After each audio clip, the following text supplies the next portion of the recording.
Welcome to the Deep Dive. We're here to cut through the noise and get right to the heart of what you need to know. The Jeffrey Epstein case. Well, it's never really faded, has it? All those chilling details, the unanswered questions, even after everything, it feels like there's still so much we don't know. Absolutely. It just lingers. And right now, the focus is shifting again back to Ghislaine Maxwell, Epstein's associate, who's already been convicted. There's a lot of pressure building for her to testify before Congress. Many people see this as maybe a crucial moment, a chance for some real clarity in a case that's just, well, it's tangled up with some very powerful people. So what is really at stake here? That's what we want to unpack today. We're going to dive into the legal complexities, the very different opinions flying around, and, look at how things like this have played out before. We've gathered the latest reports, some sharp legal analysis, historical context from various sources, all to help you understand what this potential testimony really means. Let's get into it. Okay, so the big question, the one hanging over everything, seems pretty stark. Is Ghislaine Maxwell really this Rosetta Stone who can unlock the whole Epstein network? Or is she fundamentally someone you just can't trust? The views on this are really strong and really divided. That's exactly it. That's the core tension. On one side, you've got Alan Dershowitz. And remember, he actually represented Epstein, arguing very forcefully that, yes, she is the Rosetta Stone. His take is she wasn't just around, she was central. He says she knows everything and that she arranged every single trip with everybody. Basically, she holds all the keys. And you see CNN's legal analyst Joey Jackson kind of echoing that, right? He points out she was there for the key moments, the key dealings. He thinks she could give us the who, what, when, where, how, why. Calls her potential testimony extraordinarily significant, like a possible wealth of information. But, and this is a big but, not everyone is convinced, not by a long shot. There's actually deep skepticism from other legal experts. Take Eli Honig, another senior legal analyst at CNN. He expresses, and I quote, extreme skepticism that Maxwell would suddenly come clean and testify truthfully. Yeah, his point is her track record, isn't it? Exactly. She refused to talk for over 4 years while she was being prosecuted. She went to trial, got convicted, got sentenced to 20 years, and never cooperated. That doesn't exactly scream willing participant now. Plus, there's the fact she's lied under oath before. That's documented. Right. During a civil deposition, she flat out denied knowing anything about Jeffrey Epstein trafficking minors or her own involvement. Honig put it bluntly. She's not exactly a bastion of credibility. Even political figures are raising doubts. House Speaker Mike Johnson questioned her reliability publicly, asking, could she be counted on to tell the truth? Is she a credible witness? Especially given her conviction for these terrible, unspeakable, conspiratorial acts. Yeah, and you have other experts, people like Marcy Hamilton and Deborah Turkheimer, basically saying relying on her is a fool's errand. And even Joey Jackson, who sees the potential value, labels her an interested witness. That's a key legal term, right? It means her testimony might be shaped by her own situation, that 20-year sentence, her ongoing appeal. It's not just about the facts, it's about her potential agenda. Okay, so if she's potentially so unreliable, maybe even manipulative, why the big push from Congress? Why go through all this legal and political effort? That gets us into the whole complex mess of trying to actually compel her testimony. It's a really fair question. But the House Committee on Oversight and Government Reform, led by Chairman James Comer, clearly thinks it's worth trying. They went ahead and issued that subpoena for Maxwell back on July 23, 2025. And they have a stated reason. It's not just digging for dirt. They want her testimony to inform potential legislative solutions for fighting sex trafficking and reforming how non-prosecution agreements are used in these kinds of cases. Her deposition is tentatively set for the week of August 11th. But as of just a couple of days ago, July 25th, her lawyer, David Oscar Marcus, said she's still deciding whether to honor the subpoena. So no commitment yet. That puts Congress in a bit of a bind, doesn't it? A very tricky bind. And this is where the legal stuff gets interesting. Maxwell definitely has the right to plead the fifth her right against self-incrimination, especially since there could still be other charges, maybe at the state level. To get around that, Congress has a tool called use immunity. Use immunity. Okay, break that down for us. What does that actually mean for Maxwell if they grant it? Basically, it's a deal. Congress says, okay, tell us what you know. We promise that nothing you say and nothing we find out directly because of what you say can be used to prosecute you criminally later on. Dershowitz thinks if they offer this, she could be legally forced to testify and she'd have, quote, no reason to withhold any information. But Honig isn't so sure it would work. Right. Honig doubts it. He speculates, look, she's already serving 20 years. Would she really care about a contempt of Congress charge? Maybe not. She might just refuse anyway. Her leverage is pretty significant sitting in prison like that. That's a sobering point. So, okay, let's say she digs in her heels, defies the subpoena. What can Congress realistically do then? What are their options? Well, they have three main paths, technically, though one is almost never used. First, there's something called inherent contempt power. It's dramatic. Congress could theoretically order her arrested and detain themselves, but like I said, it hasn't happened since 1935. Very unlikely. Wow. Okay, so what's more realistic? Second is the criminal contempt statute. Congress can vote to refer her to the Department of Justice for criminal charges. If the DOJ prosecutes and wins, it could mean a fine, maybe up to a year in jail, a misdemeanor. But crucially, the DOJ gets to decide if they want to prosecute. It's not automatic, and these cases can be slow and complicated. And the third option? That's civil enforcement. Congress basically sues her in federal court, asking a judge to order her to comply. This is more common than inherent contempt, but it still means potentially long court battles. And beyond the legal stuff, defying Congress usually damages your reputation, though for Maxwell, maybe that ship has sailed. Yeah, maybe less of a concern for her at this point. So while Congress is figuring out how to make her talk, there's been movement with the DOJ too, right? She recently met with them. Yes, this is very recent. Just happened on July 24th and 25th.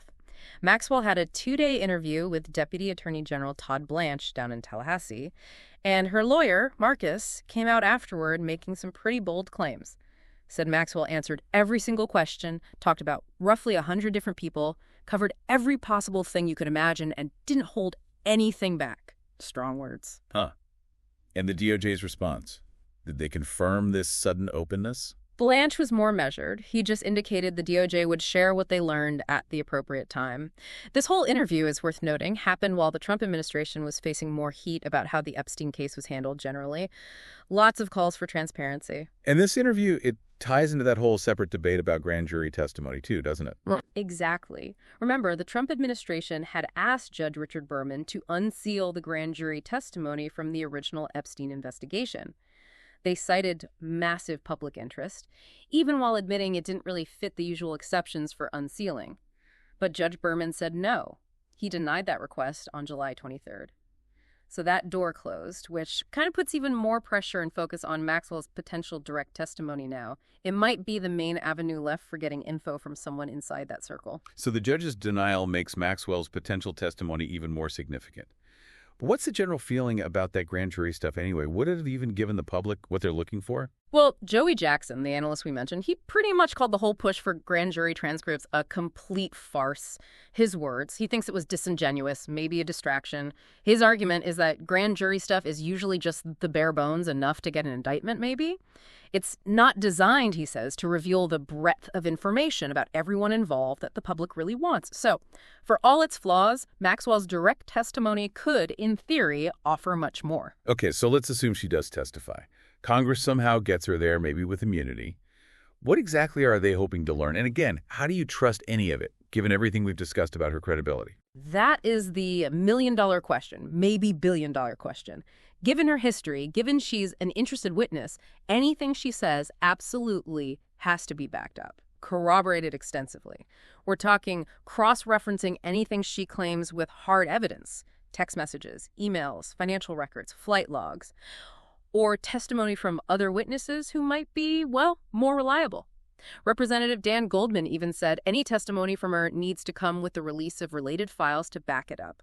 Verification is key. Makes total sense. So knowing that, what specific areas are experts saying Congress should really drill down on? What are the key questions? They're talking about getting into the weeds, specifics like who partied with Epstein, where they partied, and what they did during the partying. Really detailed stuff. They'll definitely ask about her role arranging travel for Epstein, and crucially, who accompanied him.